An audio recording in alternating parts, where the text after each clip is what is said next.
Witness the thrill of early checkmates, 6 shocking chess games with opening traps. Are you ready for an exhilarating chess experience? Get ready to witness 6 mind-blowing games, where even the strongest players found themselves checkmated in the opening. This video will leave you captivated as you explore fascinating tactical ideas that can elevate your chess skills to new heights.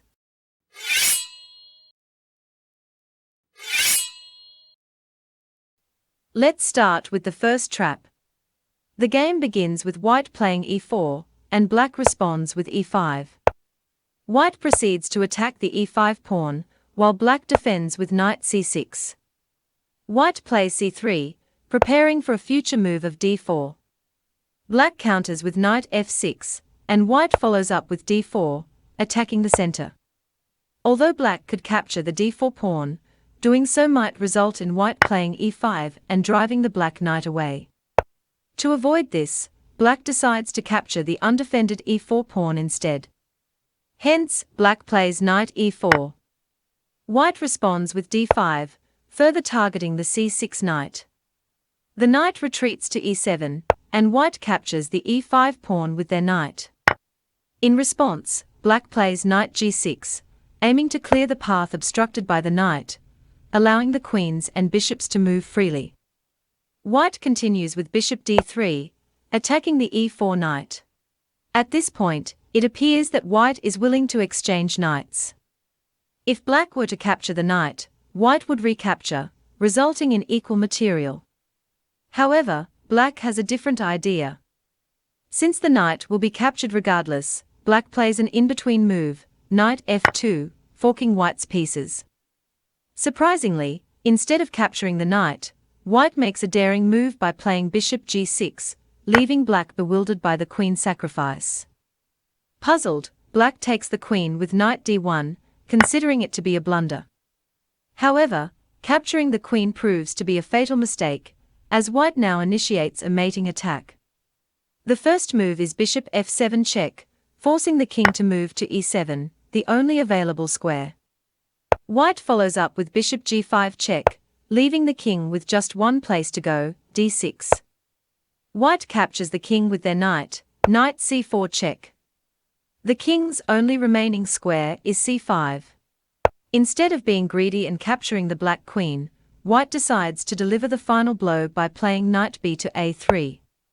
With the black king vulnerable and exposed, this knight move denies the king even one more square, while providing protection to another knight. At this point, black is in a hopeless position, desperately attempting to salvage the game by capturing the free bishop and saving their queen.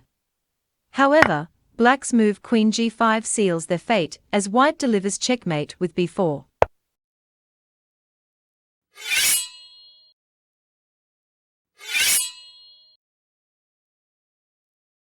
Let's examine the second game. Once again, white starts with e4, and black responds with e5. White attacks the e5 pawn, and black defends with knight c6. White plays bishop c4, initiating the Italian game. Black moves their knight to f6, targeting the e4 pawn. Instead of choosing the solid moves of d3 or knight c3 to protect the pawn, white opts for an interesting move, knight g5, attacking the vulnerable f7 pawn along with the bishop. Black responds by playing d5 to block the attack. White captures the pawn with their own pawn, simultaneously targeting the knight. The knight retreats to d4. In order to re-establish the attack on the f7 pawn, white plays d6. However, black disregards the defense of the pawn and focuses on other moves. Black places their queen on d6, allowing white to fork black's pieces.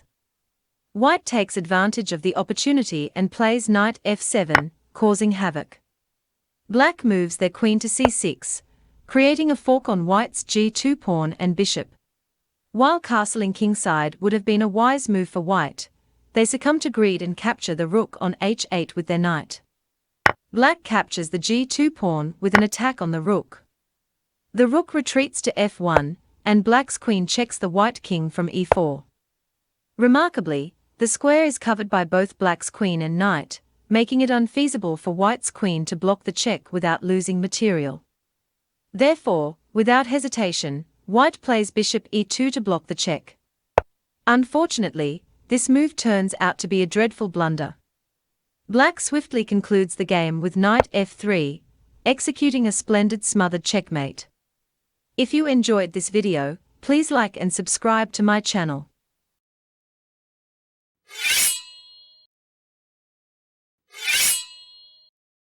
Now let's quickly examine the third game.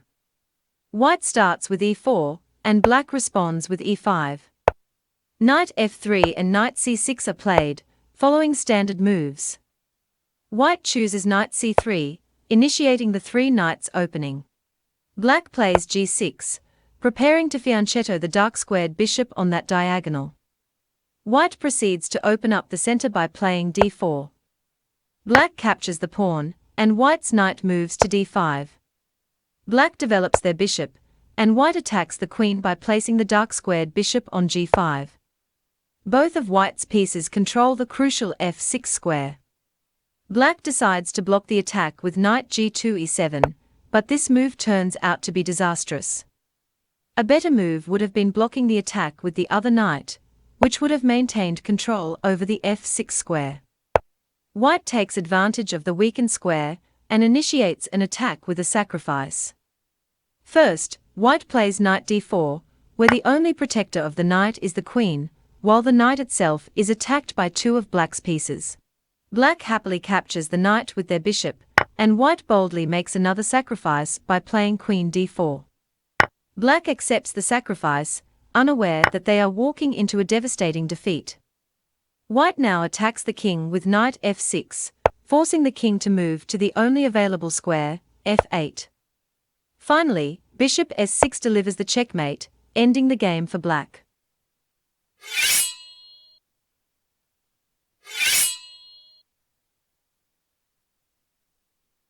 Let's move on to another remarkable game. White begins with e4, and black responds with e6, choosing the French defense. White plays t4, asserting control over the center, and black attacks the center with d5. White plays knight c3, providing defense to the pawn. Black captures the e4 pawn, and white recaptures with their knight. Black now plays knight d7, intending to develop the knight to f6.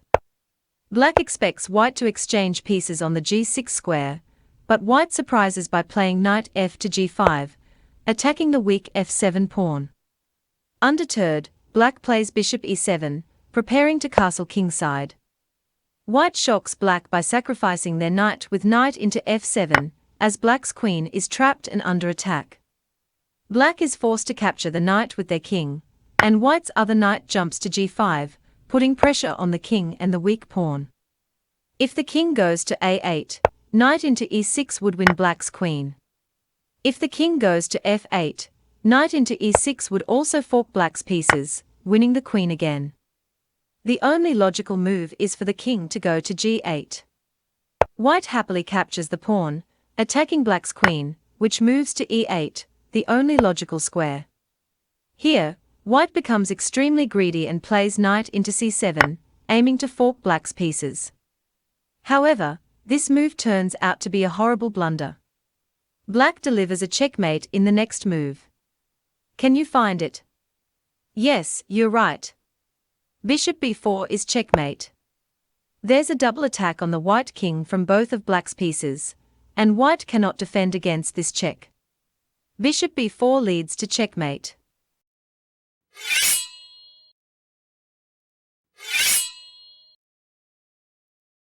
Now let's examine an interesting game.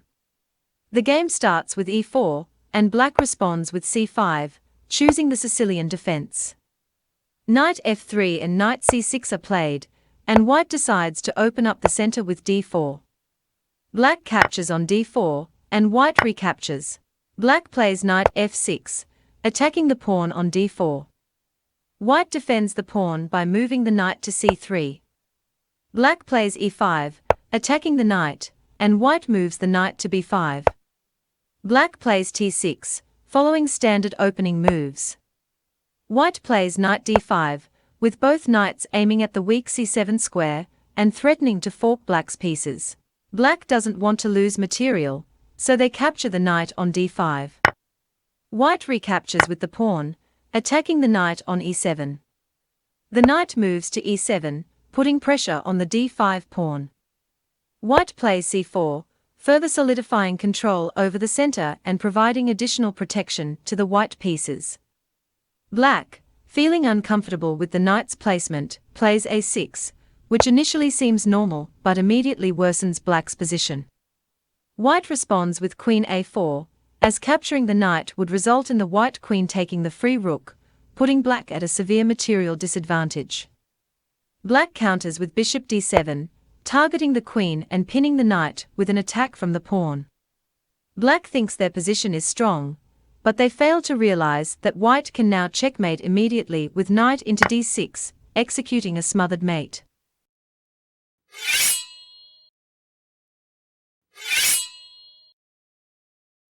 Here's the final game for today. White opens with e4, and black responds with e5. Knight f3 is played, and black chooses the Philadelphia defense with d6. White proceeds with d4, opening up the center. Instead of capturing, black decides to boldly play f5, executing the Philadelphia counter gambit. White develops the bishop to c4, preparing to castle the king before further opening up the center.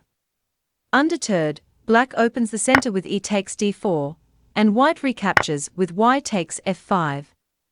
With the king exposed, black checks the king with queen e7. Ideally, white could have blocked the check with the bishop or queen or even moved the king to a safer square. However, a surprising move is played, king d2. White's idea is to exploit the alignment of black's king and queen on the same file, intending to pin the queen to the king by placing the rook on e1. Black responds with g6, allowing white to place the rook on the open e-file. White eagerly plays rook e1, pinning black's queen to the king.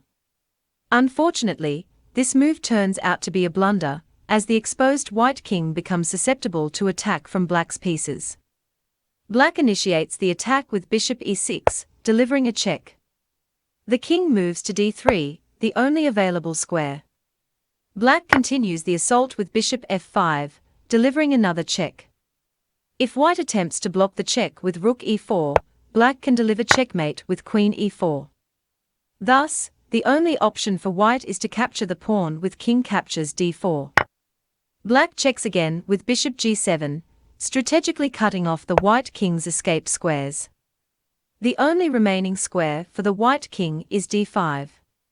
Now, c6 leads to checkmate. Before we conclude, don't forget to like, subscribe, and explore the other videos displayed on your screen. Thank you for watching, and I'll see you in the next one. Take care and peace.